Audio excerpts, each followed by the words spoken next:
বিভিন্ন দলের নেতৃবৃন্দ এই বিষয়ে কথা বলেছেন, তারপরেও আরো একটু সুনির্দিষ্টভাবে আমরা যে জায়গাতে ঐকমত্যে পৌঁছেছি, ঐকমত্য কমিশনও জানাবে আমাদের দিক থেকে আমরা যেভাবে বুঝেছি সেটা পরিষ্কার করে বলি। আর্টিকেল 70 কিংবা 70 অনুচ্ছেদ সংস্কার প্রশ্ন, যেহেতু এটা বাংলাদেশের গণতান্ত্রিক ব্যবস্থা নির্মাণের জবাবদিহি প্রশ্নে এবং রাজনৈতিক দলের ভেতরেও গণতন্ত্র চর্চা প্রশ্ন হিসেবে অত্যন্ত গুরুত্বপূর্ণ একটা জায়গা, সেখানে আজকে একটা ঐকমত্য তৈরি হয়েছে। বাংলাদেশের ইতিহাসে আজকে একটা উল্লেখযোগ্য দিন যে 70 অনুচ্ছেদ সংস্কারের প্রশ্নে দুটি ব্যতিক্রম বাদে, অর্থাৎ সংসদের সরকার গঠনের আস্থা ভোট এবং বাজেট, এই দুটো বিষয়ে বাকি রেখে বাকি সকল প্রশ্নে সবাই ভোট দিতে পারবেন, এ বিষয়ে একটা ঐকমত্য তৈরি হয়েছে।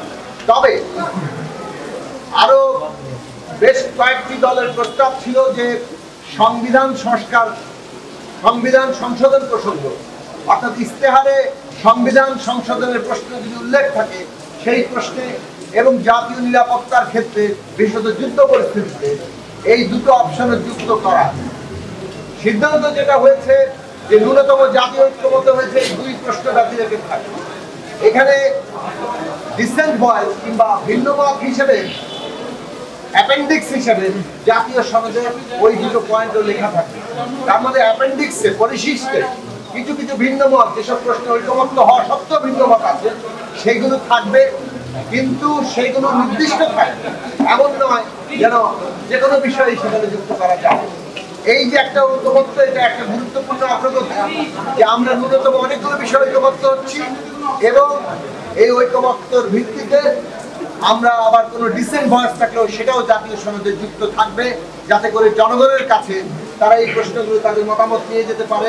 জনগণ যাকে বিজয়ী করবে তারা সেইটাকে তখন বাস্তবায়ন করার অধিকার পাবে। এটা হলো একটা বিষয়। স্থায়ী কমিটি বিষয়ে আপনারা শুনেছেন 4টি বিষয়ের কথা ঐকমত্য হয়েছে। তার মধ্যে আছে যেমন public accounts committee, privilege committee, estimation committee, public undertaking committee. আমরা প্রস্তাব করেছিলাম আমাদের দলের পক্ষ থেকে যে অন্তত পক্ষে স্বরাষ্ট্র মন্ত্রণালয় সংসদীয় কমিটি প্রধান বিরোধী দলের দিক থেকে থাকবে, সেটা উল্লেখ রাখার জন্য, কিন্তু এটা একটা ডিসেন্ট ভয়েস হয়ে গেছে, এটা বিষয়ে ঐকমত্য হয়নি। তবে সিদ্ধান্ত হয়েছে যে সংসদে আসনের সংখ্যা অনুপাতে বিরোধী দল সংসদীয় কমিটির সভাপতির দায়িত্ব পাবে। নারী আসন প্রশ্নে আপনারা প্রতিনিধিত্ব প্রশ্নে শুনেছেন যে এইটা বিষয়ে আলোচনা চলমান আছে। নারীর আসন, সংরক্ষিত আসন 100 হওয়া দরকার, এ বিষয়ে মোটামুটি ঐকমত্য তৈরি হয়েছে, কিন্তু এই 100 আসন সরাসরি নির্বাচন হলে কি পদ্ধতিতে হবে সে নিয়ে এখন পর্যন্ত কোনো ঐকমত্য তৈরি হয়নি। ঘূর্ণায়মান পদ্ধতির পক্ষে সরাসরি নির্বাচনে 400 আসন করে 100 ঘূর্ণায়মান পদ্ধতিতে আমরা আমাদের সমর্থন দেখেছি।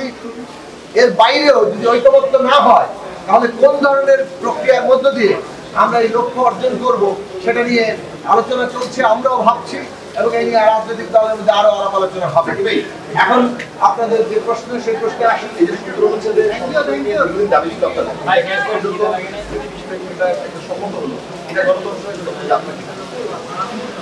আমি শুরুতেই বলেছি যে সংসদে সংবিধানের 70 অনুচ্ছেদ বাংলাদেশের গণতান্ত্রিক চর্চার রাষ্ট্রীয়ভাবে এবং দলের মধ্যে একটা বড় বাধা আকারে ছিল। সেই বড় বাধাটি আজকে দূর হওয়ার জন্য একটা ঐকমত্য তৈরি হয়েছে। বাংলাদেশের ইতিহাসে আজকের দিন এই 17ই জুন এটা লেখা থাকবে যে বাংলাদেশের রাজনৈতিক দলগুলো এই 70 অনুচ্ছেদ সংস্কার করার প্রশ্নে ঐকমত্যে এসছে, এবং যেটা ভবিষ্যতে বাস্তবায়িত হলে বাংলাদেশের গণতান্ত্রিক চর্চায় একটা উল্লেখযোগ্য মাইল ফলক আকারে তৈরি হবে বলে মনে করি। বিশেষভাবে আমরা গণসংহতি আন্দোলন 2002 সাল থেকে, আমাদের প্রতিষ্ঠা কাল থেকে এই আর্টিকেল 70 বিলোপ করার ব্যাপারে আমাদের সংগ্রাম চালিয়ে এসেছি। আমাদের দলের জন্য, সারা দেশের মানুষের জন্য একটা আনন্দের বিষয় যে প্রশ্নটি এখানে করা হয়েছে। আমরা সম্প্রতি দেখেছি অন্তর্বর্তী সরকারের মাননীয় প্রধান উপদেষ্টা প্রফেসর ডক্টর মোহাম্মদ ইউনূস তিনি লন্ডন সফর করছিলেন। তার লন্ডন সফরকালে, যুক্তরাজ্য সফরকালে লন্ডনে তার সাথে বিএনপির ভারপ্রাপ্ত চেয়ারপারসন জনাব তারেক রহমান তিনি তার সাথে সাক্ষাৎ করেছেন এবং এই সাক্ষাৎ আগে থেকেই একটা নির্ধারিত সাক্ষাৎ ছিল। এই সাক্ষাৎকে আমরা সাধারণভাবে ইতিবাচক হিসেবে দেখেছি, কেননা বিএনপি বাংলাদেশের গুরুত্বপূর্ণ একটি রাজনৈতিক দল, অন্যতম বড় রাজনৈতিক দল। তার নেতৃবৃন্দ অন্তর্বর্তীকালীন সরকারের সাথে বৈঠক করলেও প্রধান নেতৃত্ব হিসেবে এখন যিনি দায়িত্ব পালন করছেন ভারপ্রাপ্ত চেয়ারপারসন, তিনি যেহেতু বিদেশে অবস্থান করেন, এই ক্ষেত্রে তার সাথে যোগাযোগ অন্তর্বর্তী সরকার প্রধানের সেটা একটা প্রয়োজনীয় বিষয় হিসেবে আমরা দেখেছি, যেমন রাজনৈতিক প্রক্রিয়া আমরা সকলে মিলেই যাতে অগ্রসর হতে পারি। সেই আলোচনার মধ্যে অনেকগুলো বিষয় উঠে এসছে। অনেকেই যৌথ স্টেটমেন্ট বিষয়ে আপত্তি প্রকাশ করেছেন। আমাদের মনে হয় যা কিছু বিষয়ে আলোচনা হচ্ছে, অন্তর্বর্তী সরকার নির্বাচনের সময়সীমা থেকে শুরু করে অন্যান্য প্রসঙ্গে তা সিদ্ধান্ত আকারে সকল দলের সাথে আলোচনা করে নেবেন। আমরা ঈদ ভাষণে মাননীয় প্রধান উপদেষ্টার ঈদের আগে জাতির উদ্দেশ্যে ভাষণে তিনি যে নির্বাচনের সময়সীমা এপ্রিলের প্রথমার্ধের কথা বলেছিলেন, তখনই আমরা সেটা আপত্তি জানিয়েছিলাম যে ওইটি নানান কারণে প্রতিকূলতার সময় এটি নির্বাচন অনুষ্ঠানের জন্য উপযুক্ত সময় নয়, ফলে আলোচনার জায়গা খোলা থাকা দরকার।